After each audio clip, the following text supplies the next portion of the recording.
ଆଜି ବେଳରେ ଗୋଟେ ଗୀତ ମନେ ପଡ଼େ, ପୁରୁଣା ଗୀତଟିଏ। ଗୀତଟିଏ ଆସନ୍ତୁ ଶୁଣିବା, ତାପରେ ଆମେ ଆଗକୁ ଯିବା।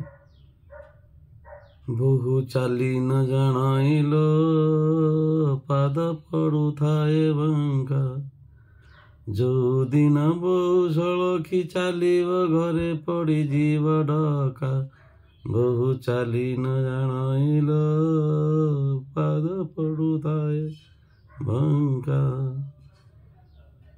ହେଉଛି ଏକ ଶରୀରତତ୍ଵ ଗୀତ, ଯେଉଁଟାକି ଆଗରୁ ଭାଗବତ ଟଙ୍ଗୀମାନଙ୍କର ଗାଆନ୍ତି, ଆଉ ବିଭିନ୍ନ ସଭା ସମିତିରେ ବିଭିନ୍ନ ଆତ୍ମତତ୍ଵ ବା ଏ ଯେଉଁ ଆଧ୍ୟାତ୍ମିକ ସ୍ଥାନମାନଙ୍କରେ ସତ୍ସଙ୍ଗମାନଙ୍କରେ ଗାଆନ୍ତି ବା ଆମେ ଶୁଣନ୍ତି, ଜାଣନ୍ତି। ଏହାର ଅର୍ଥ ତ ଆପଣମାନେ ଜାଣିଛନ୍ତି, ମୁଁ କହିବି ନାହିଁ। ଏସବୁ ଶରୀର ତତ୍ଵ ଆଉ ନିଶ୍ୱାସ ପ୍ରଶ୍ୱାସର କ୍ରିୟା ଆମ ଶରୀର ଭିତରକୁ ନେଇକି।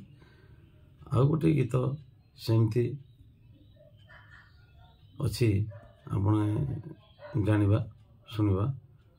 ହେଉଛି କହିବାର କଥା ବା ଗାଇବାର କଥା ଏଇଥିପାଇଁ ଯେ ମୁଁ ଏଇ 2 ଦିନ ତଳେ ମୋର ଦାଦାଙ୍କୁ ହରେଇଛି।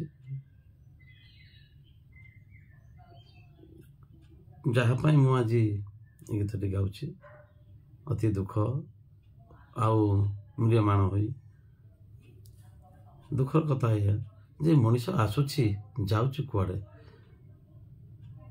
ଏତେ ମଣିଷ ଆସିଲେଣି, କିଏ କେତେ ଗଲେଣି। ଏ ଶରୀରଟା ମଣିଷ, ଏ ଶରୀର ଥିବା ଯାଏ ମଣିଷ ବା ଏ ଜୀବଟିଏ। ଏ କେତେ ଶରୀର ଆସୁଛି, କେତେ ଶରୀର ଯାଉଛି, ତାର ପତା ନାହିଁ, ତାର ହିସାବ କେହି ରଖେନି। କିନ୍ତୁ କେବଳ ମନ ଟିକେ ଦୁଃଖ ହୁଏ କେବଳ ଯେ ପ୍ରିୟ ଜନକୁ ହରେଇବା ବା ନିଜ ଲୋକଟିକୁ ହରେଇବା, ସେତିକିଟା ଟିକେ ଦୁଃଖ ଲାଗେ। କାହିଁକି ନା ଏତିକି ପାଇଁ ଦୁଃଖ ଲାଗେ ଯେ ସିଏ ଆଉ ଫେରେ ନାହିଁ, ଆଉ ଦେଖିବା ନାହିଁ।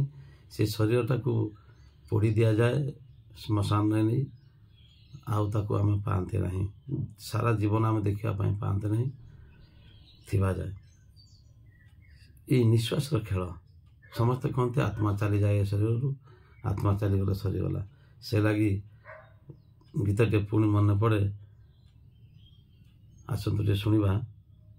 ରେ ପିତ ବାସ, ରେ ପିତ ବାସ, ନିଶ୍ୱାସକୁ ନାହିଁ ରେ ବିଶ୍ୱାସ।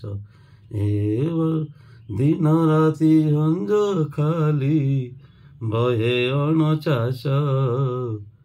ରେ ପିତ ବାସ, ଏ ନିଶ୍ୱାସକୁ ନାହିଁ ରେ ବିଶ୍ୱାସ। ତେଣୁ ଆସନ୍ତୁ ଆମେ ଏଇ 2 ଦିନର ମଣିଷ ଜୀବନ ଭିତରେ, ଏଇ ଯେଉଁ ଯେତେ ଦିନ ଆମେ ବଞ୍ଚନ୍ତି, ମଣିଷକୁ ଭଲ ପାଇ ବସିବା, ଏଇ ଦୁନିଆକୁ ଭଲ ପାଇ ବସିବା, କିଛି କରିଯିବା ଯାହାକି ଆମ ସହିତ କର୍ମ ଯିବ। ଭଲ କାମ କରିବା। ଭଲ କାମ କଲେ ଆମେ ସମସ୍ତେ ଜାଣିଛନ୍ତି କିଛି ଯାଏ ନାହିଁ, ମଣିଷ କିଛି ନିଏ ନାହିଁ ସାଙ୍ଗରେ ମଲାବେଳେ। କିନ୍ତୁ ସତରେ ପ୍ରକୃତରେ ବନ୍ଧୁ ଯେ କର୍ମ ତା ସାଙ୍ଗରେ ଯାଏ। ଭଲ କର୍ମ କରିଥିଲେ ଆମେ ଭଲ ଫଳ ହିଁ ପାଇବା। ଆଉ ଏଇଠି ତ ପାଇବା ସବୁ କର୍ମ ଫଳ। ଆମ ସହିତ ଯାହା କିଛି ବାକି ରହିଯାଏ, ଚାଲିଯାଏ ଆମ ସହିତ, ପୁଣି ଆର ଜନ୍ମରେ ଆସେ, ସେଇଠି ଆମେ ଭୋଗାଭୋଗ କରନ୍ତି। ତେଣୁ ଭଲ କାମ କରିବା, ଆଉ ଏ ମଣିଷମାନଙ୍କ ହୃଦୟ ଭିତରେ ବସିବା। ଆଉ ଯେମିତି ସମସ୍ତେ କହିବେ ଭଲ ଥିଲା, ଭଲ ଚାଲିଗଲା, ହାୟ ହାୟ ଭଲ ଥିଲା ଚାଲିଗଲା।